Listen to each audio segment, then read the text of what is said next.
سلام عليكم حبيباتي متابعيني، أهلا وسهلا بكم. رمضان كريم على كامل الجزائريين والأمة الإسلامية ككل. وصفتنا نهار اليوم هي البوريك اللي طلبوه مني خصوصا الناس الغربة، منهم الحراقة اللي راهم صايمين وحدهم ويضطروا أنهم يخدموا لوحدهم. إن شاء الله يا رب يهون عليهم غربتهم. إذا هذا البوريك هو اقتصادي جدا، تابعوني لآخر الفيديو نعطيكم المقادير وكيفية العمل. أول حاجة نحتاجها هي حبة بصل كبيرة، نطحنها بلاشواغ ولا نقطعها قطع صغيرة، أحسن من أنكم ترابيوها. ونجيب مقلة نسخنها مليح وندير فيها كمية من الزيت وملعقة كبيرة تاع سمن، ونقلي البصل تاعي مليح مع مغرف تاع ملح، ونغطيه حتى يحافظ على طراوته ويطيب لي بسرعة. بالنسبة للبصل شعل ما تكتروا راح يذوب لكم لأنه فيه كمية كبيرة من الماء. ونخليه 10 دقائق حتى يبدأ يتكرمل لي باش يجيني بنين بهذا الشكل. ومن بعد نجيب كمية قليلة تاع الكفتة، حوالي 250 دينار جزائري يعني 25,000. نخلطها مليح حتى تطيب، ومن بعد نضيف لها هذاك الدجاج اللي كنت طيبت به الحريرة اللي حطيتها لكم في الفيديو السابق. هذه الكفتة راح تبنن لي الدجاج بزاف وما راحش يحسوا كامل باللي مستعمل. كما تقدروا تستعملوا الكفتة وحدها ولا صدر دجاج مطحون، انا فقط حبيت نقتصدو في هذه الوصفة تاعنا. هذه الكمية قطعت لي حوالي 15 حبة كبيرة يعني تاع لي سيكار، إذا حبيتوا ديروهم صامصات راح تجيكم واحد 25 حبة صغيرة. ونخلط الكل في بعضه، ندخل داك البصل في الدجاج باش الدجاج تاعي يجيني طري، يعني ما يجيش ناشف. معروف أن الصدر يجي ناشف، ولكن بهذه الطريقة ما راح تحتاجوا ني بيشاميل ني كريم فريش باش تطرى لكم لافاكس تاعكم. ونخلط الكل مع بعضه ونضيف شوية فلفل أسود وشوية قرفة غبرة، ومن بعد نطفي ونخليهم يبردوا مليح معايا باه اوراق الديول ما يتقطعوليش كي نجي نعمرهم. كتدبيره اخرى ممكن هاد لافاكس تخبيوها في الكونجيلاتور بعد ما تقسموها الى عده اقسام على حسب ما تحتاجوا، وكي تبغيو تعمروا الديول تجبدوها وتضيفوا لها المقادير التاليه.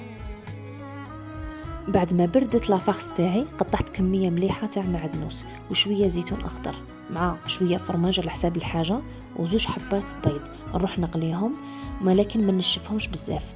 هذا سر اخر باش البوراك تاعنا يجينا طري وبنين، احسن من البيض مغلي. كملاحظه اللي بغات تضاعف المقادير ممكن تستعمل 3 حبات بصل كبار مع 40,000 تاع كفته ونصف صدر دجاج، يعني راح تقطع لكم 30 حبه كبيره ولا 50 صغار اذا قسمتوا اوراق الديول تاعكم. ونخلط الكل مليح مع بعضه بهذا الشكل. ومن بعد نجيبوا اوراق الديول لا مارك اللي تفضلوها، نبدا نحلهم.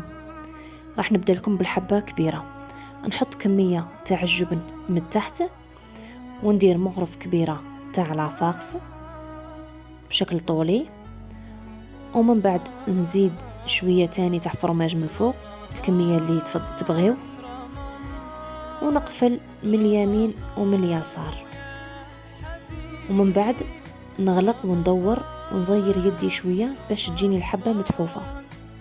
راح نعاود لكم حبه اخرى بسرعه ونسيي نخدمها على شكل اسطوانه بهذه الطريقه. اما اذا كنتم عائله كبيره تقدروا تقسموا اوراق الديول على 2 وديروهم صمصات صغيره بهذه الطريقه. نحط تقريبا نصف الكمية مع الجبن ونغلق عليها، نزير بهذا الشكل، ومن بعد نحاول نشكل مثلث ونبدأ نطوي كيما هاك. كي تغلقوا الحبة مليح وتكون مزيرة ما راحش تتحلكم في القليان، سينو تقدروا تمسحوا عليها في الأخير بشوية ماء ولا فرماج وتغلقوا به، هكا تضمنوا باللي ما راحش ينفتح لكم في المقلة. نعاود لكم حبة أخرى بسرعة.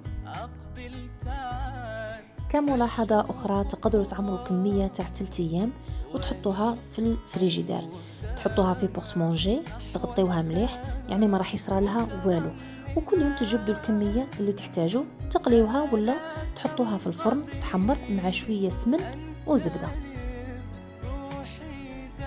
إذن بعد ما يقرب وقت الفطور نروح نسخن مليح المقلة ولا كسرونة تاعي، المهم تكون حاجة دقيقة باش ما نستعملوش بزاف تاع الزيت، ونقليوه على نار فوق المتوسطة، المهم ما تكونش ناقصة بزاف حتى ما يشرب الناش.